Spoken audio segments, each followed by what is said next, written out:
नमस्कार, म प्रतिमा चौधरी।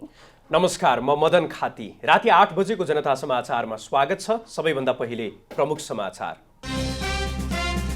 प्रधानमन्त्री देउवाद्वारा प्रतिनिधि सभा बैठकमा विश्वासको मत माग। कोरोना महामारी र राजनीति दुवै क्षेत्रको व्यवस्थापन गर्ने प्रतिबद्धता। प्रधानमन्त्री देउवाद्वारा असल कामका लागि ओलीलाई धन्यवाद ज्ञापन। विगतका राम्रा कामलाई उल्ट्याउन खोजे चुप लागेर नबस्ने प्रमुख प्रतिपक्षको चेतावनी। राष्ट्रपति भण्डारीद्वारा संवैधानिक परिषद सम्बन्धी अध्यादेश खारेज। अध्यादेश विरुद्ध दायर मुद्दा सर्वोच्च अदालतमा कायमै। पश्चिम युरोपमा भारी वर्षासँगै आएको बाढीमा परि कम्तीमा 180 जनाको मृत्यु। बाढीमा बेपत्ताहरूको खोजी जारी। र टोकियो ओलम्पिकमा सहभागिता जनाउने एथलेटिक्स प्रशिक्षक इन्द्रकुमारी मल्ललाई कोरोना संक्रमण, सहभागिता पनि अनिश्चित।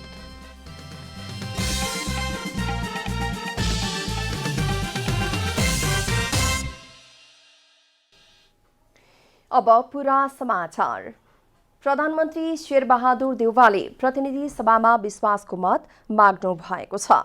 प्रधानमन्त्री देउवाले सर्वोच्च अदालतको आदेशपछि पुनर्स्थापित प्रतिनिधि सभाको दोस्रो बैठकमा विश्वासको मत माग्नु भएको हो।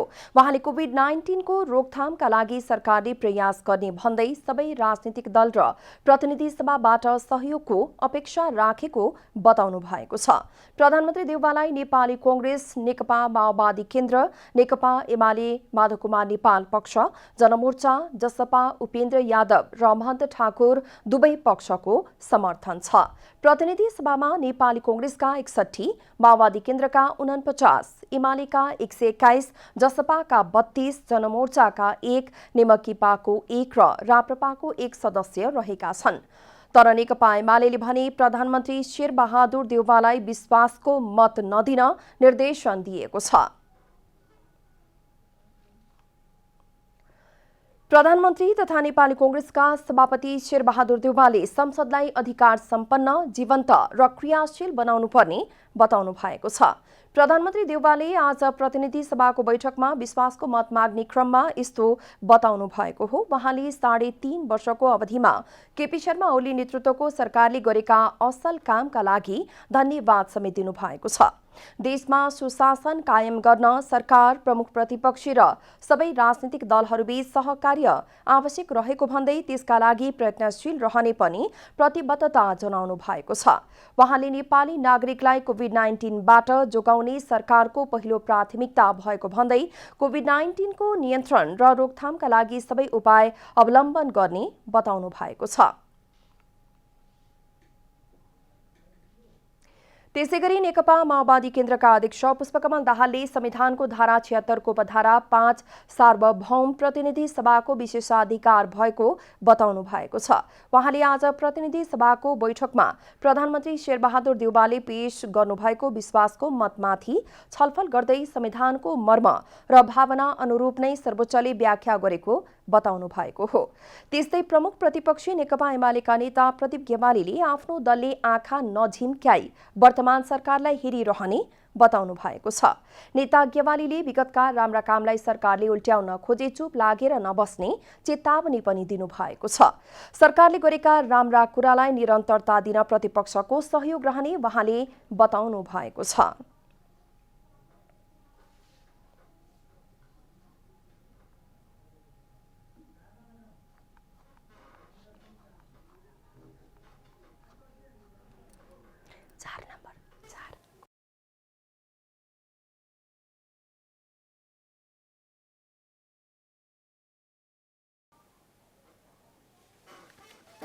प्रतिनिधि सभाको आइतबारको बैठकमा सरकारको तर्फबाट विभिन्न अध्यादेशहरू पेश भएका छन्।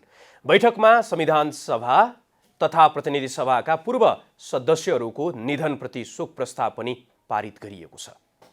बैठकमा प्रधानमन्त्री शेरबहादुर देउवाको तर्फबाट कानून न्याय तथा संसदीय मामिला मन्त्री ज्ञानेन्द्र बहादुर कार्कीले शपथ सम्बन्धी अध्यादेश 2078 पेश गर्नुभयो। त्यस्तै प्रधानमन्त्री एवं भौतिक पूर्वाधार तथा यातायात मन्त्रीको तर्फबाट रेलवे अध्यादेश 2078 पेश गर्नुभयो भने प्रधानमन्त्री एवं स्वास्थ्य तथा जनसङ्ख्या मन्त्री देउवाको तर्फबाट मन्त्री कार्कीले औषधि तेस्रो संशोधन अध्यादेश 2078, कोभिड-19 सङ्कट व्यवस्थापन अध्यादेश 2078 र स्वास्थ्यकर्मी तथा स्वास्थ्य संस्थाको सुरक्षा सम्बन्धी पहिलो संशोधन अध्यादेश 2078 पेश गर्नुभयो। बैठकमा गृहमन्त्री बालकृष्ण खाँडले सामाजिक सुरक्षा पहिलो संशोधन अध्यादेश 2078, नेपाल प्रहरी र प्रदेश प्रहरी कार्य सञ्चालन, सुपरिवेक्षण र समन्वय पहिलो संशोधन अध्यादेश 2078, तेजाब तथा अन्य घातक रासायनिक पदार्थ नियमन अध्यादेश 2078 र नेपाल नागरिकता पहिलो संशोधन अध्यादेश 2078 पेश गर्नुभयो। त्यसै गरी कानून न्याय तथा संसदीय मामिला मन्त्री ज्ञानेन्द्र बहादुर कार्कीले बेपत्ता पारिएका व्यक्तिको छानबिन, सत्य निरूपण तथा मेलमिलाप आयोग तेस्रो संशोधन अध्यादेश 2077, यौन हिंसा विरुद्धका केही ऐनलाई संशोधन गर्ने अध्यादेश 2078 र फौजदारी कसुर तथा फौजदारी कार्यविधि सम्बन्धी केही ऐन संशोधन गर्ने अध्यादेश 2078 पेश गर्नु भएको छ। अर्थमन्त्री जनार्दन शर्माले आर्थिक अध्यादेश 2078, विनियोजन अध्यादेश 2078 र राष्ट्र ऋण उठाउने अध्यादेश 2078 पेश गर्नु भएको छ। प्रतिनिधि सभाको आइतबार बसेको बैठकमा राष्ट्रपतिबाट प्राप्त अधिवेशन आह्वान सम्बन्धी पत्रको बेहोरा सभामुखले पढेर सुनाउनु भएको थियो भने राष्ट्रपति कार्यालयबाट प्राप्त मन्त्री परिषद गठन सम्बन्धी पत्रहरूको बेहोरा पनि सभामुखले पढेर सुनाउनु भएको थियो। त्यस्तै प्रतिनिधि सभा नियमावली 2075 को नियम 10 को उपनियम 1 बमोजिम अध्यक्षता गर्ने सदस्यहरूको नाम सभामुखले पढेर सुनाउनुभयो। आइतबारको पहिलो बैठकमा संविधान सभा तथा प्रतिनिधि सभाका पूर्व सदस्यहरूको निधनप्रति शोक प्रस्ताव पनि पारित गरेको छ। नेकपा एमालेको बैठकले पार्टीको व्हिप उल्लङ्घन गरी विपक्षी दलका नेता एवं प्रधानमन्त्री शेरबहादुर देउवालाई विश्वासको मत दिने सांसदलाई कारबाही गर्ने बताए पनि नेपाल पक्षधर एमाले नेताहरूले भने पक्षमा मतदान गर्ने बताएका थिए। सर्वोच्चको आदेश अनुसार स्वतन्त्र रूपमा मताधिकार प्रयोग गरेको एमाले नेताहरूले बताइरहँदा ओली पक्षधर नेताहरूले एमाले फुटको संघारमा पुगेको बताएका छन्। नेकपा एमालेका नेताहरूले दलको व्हिप उल्लङ्घन गर्दै प्रधानमन्त्री शेरबहादुर देउवालाई प्रधानमन्त्रीका लागि विश्वासको मतदान गरेका छन्। आइतबार बसेको एमाले स्थायी कमिटी बैठकले पार्टीको निर्देशन विपरीत विपक्षी दलका नेतालाई विश्वासको पक्षमा मतदान गर्ने सांसदलाई कारबाही गर्ने चेतावनी विपरीत एमालेका नेताहरूले आइतबारको संसद बैठकमा मतदान गरेका हुन्। मतदानमा जानु अघि नेपाल पक्षीय नेताहरूले संसदको पूरा कार्यकाल सञ्चालन गर्न विवेक प्रयोग गरी सर्वोच्चमा गएका 23 जना सांसदले देउवाको पक्षमा मतदान गर्ने निर्णय भएको बताउनुभयो। पार्टीले संस्थागत निर्णय गरेर नै विश्वासको मत दिनुपर्छ, हामी अपोजिसनको फ्लोरमा बसेर पनि सरकारलाई समर्थन गर्नुपर्छ भन्ने हो हाम्रो विचार।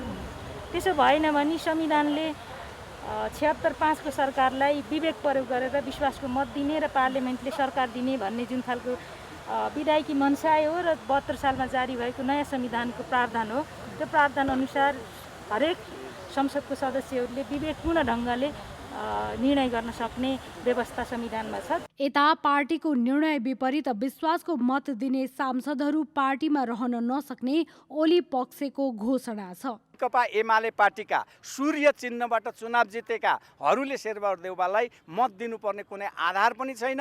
कुनै त्यो ढङ्गको राजनीतिक स्थिरताका लागि, राजनीतिक नैतिकताका लागि पनि उहाँहरू चाहिँ अप्ठ्यारोमा पर्नुहुन्छ। त्यो अप्ठ्यारोमा नपर्नुहोस् भन्ने मेरो आग्रह हो। विपक्षमा पार्टीको निर्णयलाई मान्नुहुन्न, उहाँहरू अब एमाले आजैको मितिदेखि रहनुहुन्न। त्यस कारणले गर्दाखेरि स्वघोषित एमाले बनेर अनि भाइ काङ्ग्रेस बनेकाहरूलाई आफूले आफै सोच्नको निम्ति म आग्रह गर्छु। नेकपा एमाले एकता प्रयासका बावजुद माधव नेपाल पक्षधर एमाले सांसदहरूले शेरबहादुर देउवालाई समर्थन गर्दै मतदान गरेसँगै अबको एकताको भविष्य के होला संशय पैदा भएको छ। क्यामेरामा जेपी श्रेष्ठका साथ रूपा घिमिरे, काठमाडौँ। नेकपा एमालेका उपाध्यक्ष एवं सांसद भीम रावलले प्रतिनिधि सभा सदस्यबाट राजीनामा दिनुभएको छ। एमालेका नेता सुरेन्द्र पाण्डेले राजीनामा दिनबाट रावललाई रोक्न खोजे पनि उहाँले दूषित खेलबाट अलग भएको भन्दै राजीनामा घोषणा गर्नुभएको हो। नेकपा एमालेका उपाध्यक्ष तथा अछाम निर्वाचन क्षेत्र नम्बर 1बाट निर्वाचित भीम रावलले प्रतिनिधि सभाको बैठक सुरु हुनुभन्दा केही समय अघि राजीनामाको घोषणा गर्नुभयो। प्रतिनिधि सभामा प्रधानमन्त्री शेरबहादुर देउवाले विश्वासको मत लिनुभन्दा केही समय अघि घोषणा भएको राजीनामाले धेरैलाई आश्चर्यमा पार्यो। त्यसो त उहाँलाई राजीनामा दिनबाट रोक्नको लागि एमालेका नेता सुरेन्द्र पाण्डेले अन्तिमसम्म पनि प्रयास गर्नुभएको थियो। सम्माननीय सभामुखज्यू,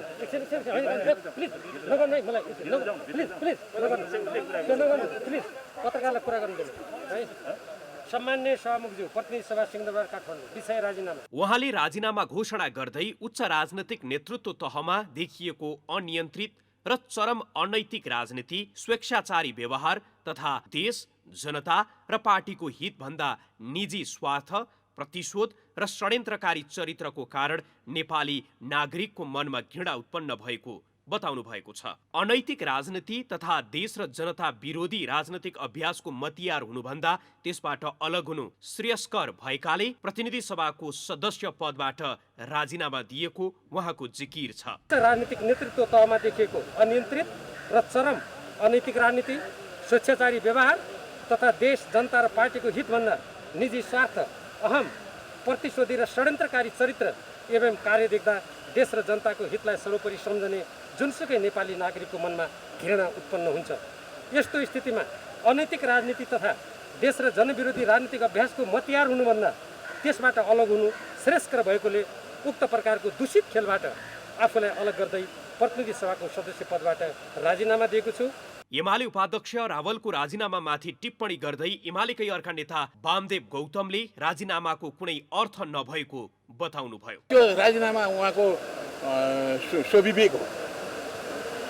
उहाँले मैले राजीनामा गरेँ भनेर भन्नुभयो, उहाँको राजीनामा चाहिँ उपयुक्त छैन। एमाले उपाध्यक्ष रावल सहित एमालेका 23 सांसदकै हस्ताक्षरको बलमा नेपाली कङ्ग्रेसका सभापति शेरबहादुर देउवा प्रधानमन्त्री बन्नुभएको हो। तर रावलले उहाँलाई विश्वासको मत दिनुभन्दा राजीनामा दिने विकल्प रोज्नुभयो। प्रधानमन्त्री शेरबहादुर देउवालाई विश्वासको मत नदिन आफ्ना सांसदलाई नेकपा एमालेले गरेको निर्देशन र उक्त निर्देशन विरुद्ध वरिष्ठ नेता माधव कुमार नेपालको विद्रोहकै कारण रावललाई राजीनामाको विकल्प उत्तम लागेको हुनुपर्छ। एमाले एकता कार्यदलमा वरिष्ठ नेता माधव कुमार नेपाल तर्फको संयोजक भई पार्टी एकताको लागि 10 बुँदे सहमतिको प्रस्ताव गरे पनि एमालेकै वरिष्ठ नेता माधव कुमार नेपालले उक्त सहमति अस्वीकार गरेपछि उहाँको आफ्नै समूहभित्र पनि चर्को आलोचना भइरहेको थियो। कारण जे भए पनि उहाँ प्रतिनिधि सभाको एक सदस्यको रूपमा आफ्नो जिम्मेवारीबाट भाग्नु भएको छ। राष्ट्रिय सभाको 9औं अधिवेशन आइतबारदेखि सुरु भएको छ। राष्ट्रिय सभाका अध्यक्ष गणेश प्रसाद तिमिल सिन्हाले नेपाली कङ्ग्रेसका सभापति एवं संसदीय दलका नेता शेरबहादुर देउवालाई प्रधानमन्त्री पदमा नियुक्त गरिएको तथा मन्त्री परिषद विस्तार सम्बन्धी राष्ट्रपति कार्यालयबाट प्राप्त पत्रको बेहोरा पढेर सुनाउनु भएको थियो। अधिवेशन प्रारम्भ भएसँगै राष्ट्रिय सभा सदस्य राधेश्याम अधिकारीले कोभिड-19 को संक्रमण बढ्दो रहेकाले जोखिम नियन्त्रणका लागि कोभिड-19 विरुद्धको खोपको प्रभावकारी व्यवस्थापनलाई निरन्तरता दिन सरकार समक्ष माग गर्नुभयो। जारी मनसुनका कारण प्राकृतिक विपदका घटना पीडितको राहत उद्धार तथा वास व्यवस्थापनका लागि थप प्रभावकारी काम गर्न पनि उहाँले आग्रह गर्नुभयो। मनसुनको बाढी, पहिरो, डुबान जति पनि भएको छ, यी कुराहरूमा पनि सरकारले चाहिँ समयमै गर्नुपर्ने काम, हिजो सरकारले गरेको काममा जे जति बाँकी छन्, जे सुरुवात छ त्यो सुरुवातलाई के छ निरन्तरता दिने र जे सुरु भएको छैन तिनलाई पनि के छ भनेदेखि चाहिँ त्यसलाई पनि एक किसिमले चाहिँ के छ भने अगाडि बढाउने र ती नेपाली दाजुभाइ दिदीबहिनीहरू जो यसमा चाहिँ प्रभावित हुनुभएको छ उहाँहरूप्रति के छ भन्दाखेरि चाहिँ जे जस्तो रिलिफका मेजर्सहरू गर्नुपर्छ त्यो गर्नुपर्दछ सरकारले भन्ने म ठान्दछु। बैठकमा राष्ट्रिय सभा सदस्य सुमन राज प्याकुरेलले सत्ता प्राप्तिका लागि दलीय प्रणालीलाई समेत कमजोर पार्ने गरी सर्वोच्च अदालतको फैसलाले विधिको शासनमाथि प्रश्न चिन्ह लागेको र सुधारिएको पञ्चायती व्यवस्था लागू गर्न खोजिएको आरोप लगाउनु भएको छ। उहाँले जनमत प्राप्त गरेर आफूहरू पुनः सत्तामा जाने उल्लेख गर्दै केपी शर्मा ओली नेतृत्वको सरकारले अगाडि सारेका कामलाई प्रभावकारी रूपमा कार्यान्वयन गर्न अवरोध गरिएको बताउनुभयो। 28 गते भएको सर्वोच्च फैसलाले संविधानको यस मूल मर्ममा प्रहार गरेको छ। यति मात्र होइन, प्रधानमन्त्री चयन गर्ने संसदको विशेषाधिकारको अपहरण गरिएको छ। संसद बोलाउने संवैधानिक व्यवस्थालाई संशोधन गरेको छ।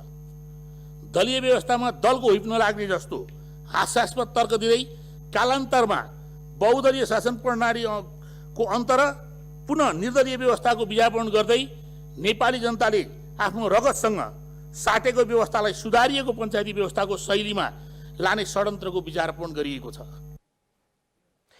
नेकपा माओवादी केन्द्र राष्ट्रिय सभा दलका नेता दीननाथ शर्माले प्रतिपक्षलाई विश्वासमा लिएर सहमति र सहकार्यको संस्कृतिलाई बढावा दिई मुलुकमा व्याप्त समस्याको समाधानका लागि सबै राजनैतिक दललाई आग्रह गर्नुभयो।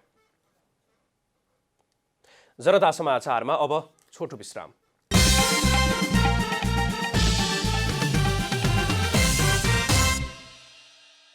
जनता समाचारमा अब थप समाचार। संवैधानिक परिषद सम्बन्धी अध्यादेश खारेज भएको छ। सरकारको सिफारिसमा राष्ट्रपति विद्यादेवी भण्डारीले संवैधानिक परिषद सम्बन्धी अध्यादेश खारेज गर्नुभएको हो। मन्त्री परिषदले साउन 2 गते गरेको सिफारिस अनुसार उक्त अध्यादेश खारेज भएको हो। नेपालको संविधानको धारा 114 को उपधारा 2 को खण्ड ख बमोजिम संवैधानिक परिषद सम्बन्धी अध्यादेश 2078 खारेज भएको राष्ट्रपति कार्यालयले जारी गरेको विज्ञप्तिमा उल्लेख छ। यसअघि केपी शर्मा ओली नेतृत्वको सरकारको पालामा जारी भएको उक्त अध्यादेशको चर्को विरोध भएको थियो। उक्त अध्यादेशले संविधानको मर्ममा प्रहार गरेको भन्दै दलहरूले विरोध गरेका थिए। अध्यादेशका आधारमा गरिएको संवैधानिक नियुक्तिका विरुद्ध सर्वोच्च अदालतमा मुद्दा चलिरहेको छ। भारतको जयनगर जनकपुर धाम कुर्था रेलवे ट्र्याकको गति परीक्षण र सर्टिफिकेसन गरिएको छ। जयनगरबाट आएको भारतीय रेलवे टोलीले धनुषाको जनकपुर धाम कुर्था स्थित मुख्य स्टेशनसम्म गति परीक्षण र सर्टिफिकेसन गरेको हो। आइतबार बिहान जयनगरबाट आएको भारतीय रेलवेले धनुषाको जनकपुर धाम कुर्था स्थित मुख्य स्टेशनसम्म गति परीक्षण र सर्टिफिकेसन गर्ने कार्य गरेको छ। आइतबार बिहान भारतीय कोकर्ण कम्पनीका प्रतिनिधि तथा नेपाल रेलवे सेवाका महाप्रबन्धक गुरु भट्टराईले संयुक्त रूपमा निरीक्षण पश्चात जनकपुर धामको कुर्था रेलवे स्टेशनमा पूजा गरिएको छ। गति परीक्षण सम्बन्धी जानकारी दिँदै रेलवेका महाप्रबन्धक भट्टराईले भारतीय WDM 3D नामको इन्जिन तथा 2 वटा मालवाहक डब्बा सहित ट्रेन आउने बेलामा 60 प्रति किलोमिटरको गतिमा आएको र फर्कने बेला 120 को गतिमा फर्किने बताउनुभयो। अहिले उताबाट आउँदाखेरि चाहिँ ट्र्याकको स्थिति अलिकति नयाँ चालक दलको सदस्य भएको भएर उहाँहरूले पनि यो ट्र्याकसँग फ्यामिलियर हुनलाई अलिकति स्पिडहरू कम्ती 60 एभरेज 60 को स्पिडमा आएको हो। अब हामी फर्किने बेलामा चाहिँ 120 को स्पिडमा रफ्तारमा जानु मेरो विचारमा 25 मिनटमा 20 देखि 25 मिनटमा 35 किलोमिटर पार गर्छ। यता सरकारले पटक पटक नेपालमा रेल चल्ने भनेर मिति किटान गरे पनि रेल चल्न सकेको छैन। तोकिएकै मितिमा रेल चलाउनका लागि सम्पूर्ण तयारीहरू गरिए पनि सरकार परिवर्तन भएका कारण रोकिएको भट्टराईको दाबी छ। मन्त्रीमण्डल पुरा हुने बित्तिकै हामी सञ्चालन गर्छौँ। अरू तयारीहरू तपाईँहरूले पनि देख्नु भएको छ। अब जनशक्तिको हिसाबले हामी तयार छौँ, प्राविधिक हिसाबले हामी सबै तयार छौँ र भारतसँगको समन्वय र अनि त्यसपछि रेल मर्मत सम्भार ट्र्याक मर्मत सम्भार त्यसको सबै कन्ट्र्याक्ट भइसकेका र उहाँहरू पनि एकदमै आउन तयारी अवस्थामा हुनुहुन्छ र अब अर्को टिम चाहिँ एक्सपर्टको टिम 6-7 जनाको टिम 1-2 दिनभित्रमा फेरि भिजिट गर्दैछ। उहाँहरूले हेर्दै हुन्छ कि भोलि रेल सञ्चालन उहाँको टिमले गर्ने हो। पूर्वी क्षेत्रका स्थानीय तथा जनकपुर धाम लगायत सहरका व्यापारीहरू नेपाल रेलवे सेवालाई लामो समयदेखि पर्खेर बसेका छन्। खास गरेर के हुन्छ भने यो त सबभन्दा ठुलो कुरा चाहिँ जनकपुर धाम हो। यो जानकी मैयाको चाहिँ यो नगरी हो यो, र यहाँ धेरै टाढा टाढाका मान्छेहरू यहाँ चाहिँ कि दर्शन गर्न आउँछन्। अब दर्शन गर्न आयो भने यहाँ बस्छन्, धनुषा धाम छ, अब खानपिन गर्छन्, फुलमाला किन्छन्, भगवानलाई सम्झिन्छन्। अनेक थरीका चाहिँ व्यापारी हो। धनुषाको जनकपुर धाम कुर्था जयनगर रेल सञ्चालनका लागि रेलवे ट्र्याक 1 वर्ष अगाडि नै निर्माण पूरा भइसकेको छ। 2 सेट रेल पनि आएको ठिक 10 महिना भइसक्यो। 2077 असोज 2 गते जनकपुर धाममा रेल आउँदा स्थानीय उत्साहित बनेका थिए, तर रेल नियमित सञ्चालनमा कहिले आउँछ अझै टुङ्गो छैन। धनुषाबाट प्रमोद कुमार शाहको रिपोर्ट। पछिल्लो 24 घण्टामा नेपालमा थप 1801 जनामा कोरोना भाइरसको संक्रमण पुष्टि भएको छ। 9628 जनाको पीसीआर विधिबाट गरिएको परीक्षणमा 1223 जना र एन्टिजेन विधिबाट गरिएको परीक्षणमा 578 जनामा संक्रमण पुष्टि भएको स्वास्थ्य तथा जनसङ्ख्या मन्त्रालयले जनाएको छ। त्यस्तै पछिल्लो 24 घण्टामा 1667 जना संक्रमण मुक्त भएका छन्। नेपालमा हालसम्म 6,32,074 जना संक्रमण मुक्त भइसकेका छन्। नेपालमा निको हुने दर 94.7% रहेको मन्त्रालयले जनाएको छ। मन्त्रालयका अनुसार हाल देशभर 22,834 जना होम आइसोलेसनमा र 2,651 जना संस्थागत आइसोलेसनमा रहेका छन्। 561 जना आइसियुमा छन् भने 165 जना भेन्टिलेटरमा रहेका छन्। त्यस्तै कोरोना संक्रमणबाट थप 23 जनाको मृत्यु भएसँगै नेपालमा 9,550 जनाको मृत्यु भएको मन्त्रालयको तथ्याङ्क छ।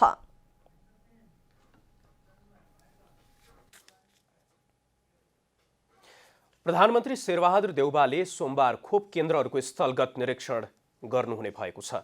सोमबारबाट सुरु हुने जोन्सन एन्ड जोन्सनको खोप अभियानमा प्रधानमन्त्री देउवाले उपत्यकाभित्रका नेपाल अर्थोपेडिक अस्पताल जोरपाटी, त्रिभुवन विश्वविद्यालय शिक्षण अस्पताल महाराजगञ्ज, वीर अस्पताल, महाबौद्ध तथा पाटन स्वास्थ्य विज्ञान प्रतिष्ठान, लगनखेल लगायतका केन्द्रहरूको स्थलगत भ्रमण गर्ने स्वास्थ्य तथा जनसङ्ख्या मन्त्रालयले जनाएको छ। यसअघि आइतबार प्रधानमन्त्री देउवाले स्वास्थ्य मन्त्रालयका सचिव तथा स्वास्थ्य विभागलाई खोप खरिदको प्रक्रियालाई सुस्त पार्न सिंहदरबार बोलाएर निर्देशन समेत दिनुभएको थियो। भूतपूर्व ब्रिटिश गोर्खा सैनिकले नेपाल र बेलायत सरकारलाई आफ्नो माग पूरा गरिदिन भन्दै प्रदर्शन गरेका छन्। आइतबार संसद भवन अगाडि उनीहरूले साङ्केतिक प्रदर्शन गरेका हुन्। प्रदर्शनमा सत्याग्रह सङ्घर्ष समिति नेपालका संयोजक एलबी घिसिङले गोर्खाली सैनिक 207 वर्षदेखि ब्रिटिसको विभेदको शिकार भएको बताउनुभयो।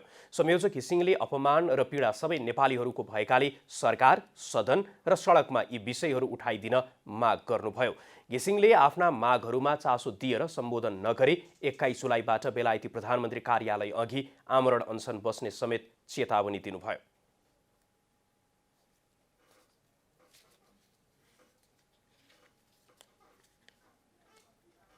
यो 20 जुलाईसम्म तिमीले हाम्रो कुरो सम्बोधन गर्यौ न, वार्ताको लागि कुनै केही कुरो गर्यौ न भनेदेखि हामीहरू 21 जुलाईदेखि हामीहरू प्रधानमन्त्री कार्यालय, बेलायतको प्रधानमन्त्री कार्यालय अगाडि हामीहरू अनिश्चितकालीन आमरण अनसन गर्नको लागि हामी तत्पर छौँ, तयार छौँ।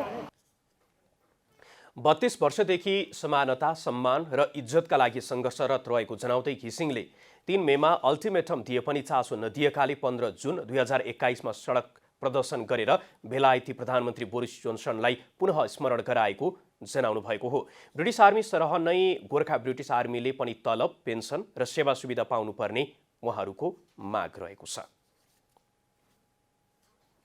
बाल अभियन्ता प्रेसान्सा रेग्मीले समाजमा बढेका हत्या, हिंसा र बलात्कार जस्ता जघन्य अपराधबाट देशलाई जोगाउन सुझाव दिनुभएको छ। आइतबार गृह मन्त्री बालकृष्ण खाँडलाई भेटेर उहाँले जघन्य अपराधबाट मुक्ति दिँदै महिला र बालबालिकालाई सुरक्षा दिन कडा कानुन बनाउन सुझाउनु भएको हो। समाजमा नकारात्मक प्रभाव धेरै परिरहेको बताउँदै अभियन्ता रेग्मीले साना बालबालिकालाई यस्ता अपराधबाट कसरी जोगिने भन्ने कुरा सानैदेखि सिकाउन र कडा कानुन बनाएर अपराधीलाई कारवाही गर्नुपर्ने बताउनु भएको हो। यो देशमा धेरै बलात्कार, हिंसा, महिला हिंसाहरू भइरहेको छ। जस्तै हामीले धेरै केसहरू सुन्न सकिन्छ। निर्मला पन्त अनि धेरैजना हुनुहुन्छ त्यहाँ बलात्कार भएकी चेलीहरू, के अरे बालिकाहरू, उहाँहरू चाहिँ आफ्नो थुक्क भएर सडकमा हिँड्न सक्नु हुँदैन, डर हुन्छ। एउटा चेली 10 मिनट पनि घर ढिलो आयो भने उसको अभिभावकको मनमा कतै केही त भएन नि भनेर डराउनुहुन्छ के। त्यस्तै गृहमन्त्री खाँडले सरकारले बालबालिका, महिला र युवाहरूको सोच, क्षमताबाट समाज बनाउन कसरी प्रेरित गर्ने भन्ने कुरा अबको आवश्यकता रहेको बताउनु भएको छ। सबै नागरिकले आफ्नो जीवन स्वतन्त्र भएर जिउन पाउनुपर्ने बताउँदै गृहमन्त्री खाँडले सम्पूर्ण नागरिकको जीवन रक्षा राष्ट्रको पहिलो दायित्व भएको बताउनुभयो। सरकारको धारणा सबै नेपाली नागरिकले आफ्नो जीवन जिउन पाउनुपर्दछ र मान्छेको जीवन रक्षा, नागरिकको जीवन रक्षा त्यो राज्यको पहिलो प्राथमिकता हो। राज्यको निर्माण नै मान्छेको जीवनको रक्षाको लागि भएको हो। सरकार र नागरिकको हातेमालोले मात्रै यस्ता पीडाबाट मुक्त गर्न सकिने भन्दै मन्त्री खाँडले बालबालिकाहरूका लागि विद्यालयमा सामुदायिक सुरक्षा कार्यक्रम ल्याएको समेत स्मरण गराउनुभयो। पाठ्यक्रममै यसबाट बच्ने उपाय राख्न सकिए आउँदो पुस्तामा अपराध मुक्त र सुन्दर नेपाल बन्ने उहाँको भनाइ छ। अब आर्थिक समाचार।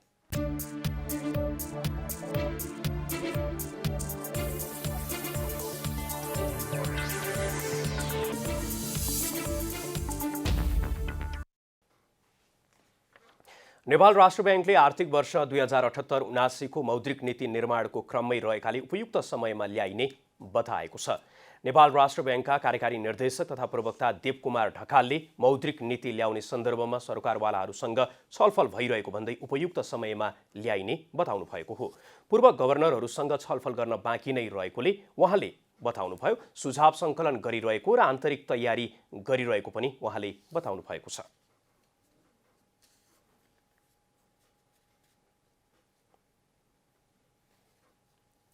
हामी मौद्रिक नीति निर्माणको क्रममा आन्तरिक रूपमा तयारी गरिरहेकै छौँ र यो तयारी सम्पादन भएपछि उपयुक्त समयमा मौद्रिक नीति आउँछ। सरकारले आर्थिक वर्ष 2078-79 को बजेट अध्यादेशबाट ल्याएको र हाल सरकार समेत परिवर्तन भएको सन्दर्भमा मौद्रिक नीति कहिले आउँछ भन्ने चासोको विषय बनेको छ।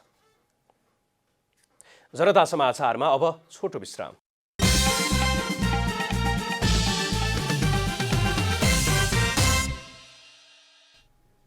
जनता समाचारमा अब अन्तर्राष्ट्रिय समाचार।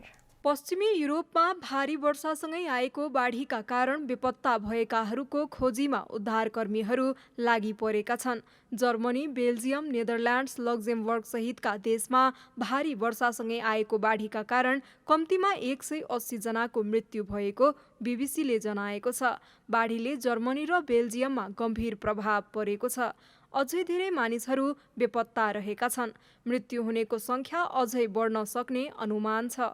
पानी कम हुँदै जाँदा बाढीले बगाएका तथा डुबाएका कारहरूमा फँसेका मानिस वा उनीहरूको शवको खोजी भइरहेको समाचारमा जनाइएको छ। यसैबीच बाढी प्रभावित क्षेत्रको स्थलगत भ्रमणमा रहेका बेला हाँसेको भन्दै जर्मनीका शीर्ष राजनीतिज्ञको तीव्र आलोचना भइरहेको छ। चान्सलर एन्जेला मर्केलले आइतबार बाढी प्रभावित क्षेत्रको भ्रमण गर्ने तयारी छ। चान्सलर एन्जेला मर्केलले आइतबार बाढी प्रभावित क्षेत्रको भ्रमण गर्ने तयारी छ।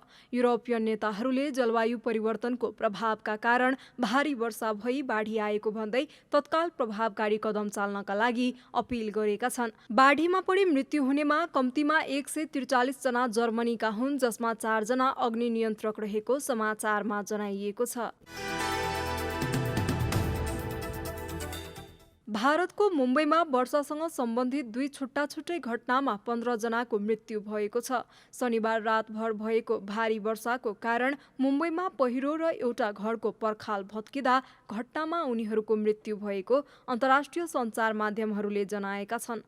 भारतीय अधिकारीहरूका अनुसार नवी मुम्बईको बासी क्षेत्रमा राति अबेर करिब 1 बजे एउटा घरको पर्खाल भत्किएको थियो। उक्त घटनामा 12 जनाको मृत्यु भएको थियो। राति 2:30 बजे मुम्बईको बिखरोलीमा एउटा छाप्रो पुर्दा त्यसमा बस्ने 3 जनाको मृत्यु भएको हो। यो घटनामा धेरै मानिसहरू घाइते भएका छन् र उनीहरूको स्थानीय अस्पतालमा उपचार भइरहेको छ। भारतीय सञ्चार माध्यमहरूमा उल्लेख गरिए अनुसार मुम्बईका धेरै क्षेत्रमा केही घण्टामा नै 200 मिलिलिटर भन्दा धेरै वर्षा भएको छ, जसको कारण केही स्थानमा रेल सेवा पनि अवरुद्ध भएको छ। दक्षिण अफ्रिकाका राष्ट्रपति सिरिल रामाफोसाले देशमा हाल भइरहेको हिंसा सुनियोजित र योजनाबद्ध रहेको बताउनु भएको छ। पूर्व राष्ट्रपति ज्याकोब जुमालाई जेल चलान गरिएपछि दक्षिण अफ्रिकामा दंगा भड्किएको छ। जारी दंगा तथा हिंसाका कारण 212 जनाको मृत्यु भइसकेको छ। पछिल्लो बिहीबार यता मात्रै 100 भन्दा बढीको मृत्यु भएको यहाँको सरकारले बताएको छ। दंगाको क्रममा लुटपाट मच्चिदा खाद्यान्न सहित अत्यावश्यक सामग्रीको अभाव भएको छ। प्रहरीले अहिले सुपरमार्केटहरूमा सामान आपूर्तिका लागि सुरक्षा प्रदान गरिरहेका छन्। जुमाको गृहनगरमा बढी प्रदर्शन तथा लुटपाट भएको छ। दंगा आफ्नो देशको प्रजातान्त्रिक व्यवस्था हत्याउनका लागि रहेको राष्ट्रपति सिरिलले आरोप लगाउनु भएको छ। दंगा नियन्त्रणका लागि आफूहरू प्रतिबद्ध रहेको उहाँले बताउनु भएको छ।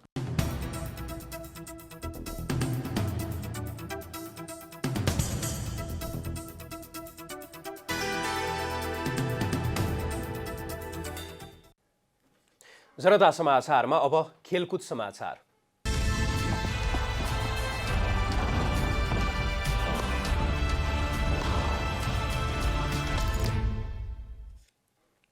टोकियो ओलम्पिकमा सहभागिता जनाउने एथलेटिक्स प्रशिक्षक इन्द्रकुमारी मल्ललाई कोरोना भाइरसको संक्रमण देखिएको छ।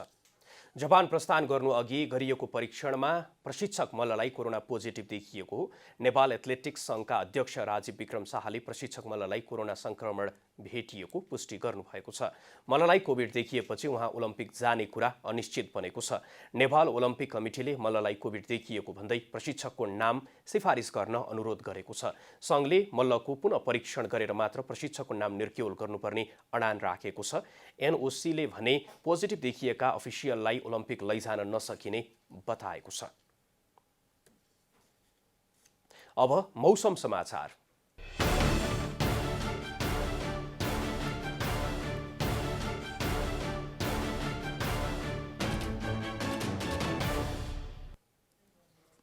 आज राति देशभर सामान्यदेखि पूर्ण बदली रही धेरै स्थानमा हल्कादेखि मध्यम वर्षाको सम्भावना रहेको जल तथा मौसम पूर्वानुमान महाशाखाले जनाएको छ।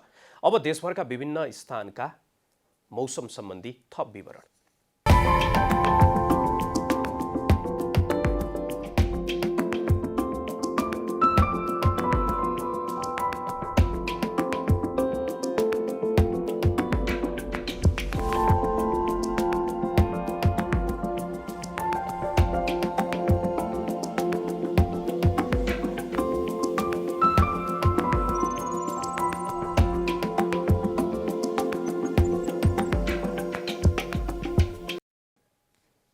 अन्त्यमा प्रमुख समाचार। प्रधानमन्त्री देउबाद्वारा प्रतिनिधि सभा बैठकमा विश्वासको मत माग। कोरोना महामारी र राजनीति दुवै क्षेत्रको व्यवस्थापन गर्ने प्रतिबद्धता।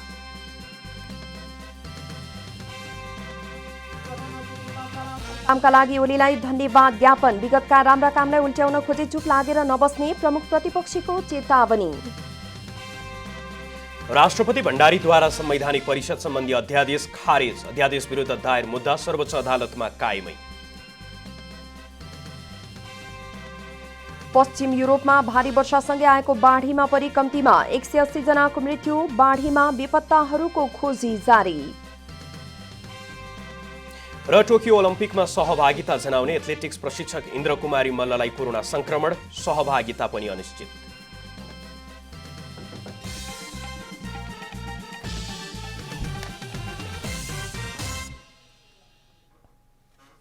जनता समाचार अहिलेलाई यति नै। जनताद्वारा जनताका लागि प्रसारित जनता टेलिभिजनका कार्यक्रमहरू यहाँहरूले युट्युब, ट्विटर, फेसबुक र हाम्रो वेबसाइट जनतासमाचार.com मा पनि पढ्न र हेर्न सक्नुहुनेछ। सूचनामा तपाईको सहभागिता, समयमा समाचार हाम्रो प्रतिबद्धता।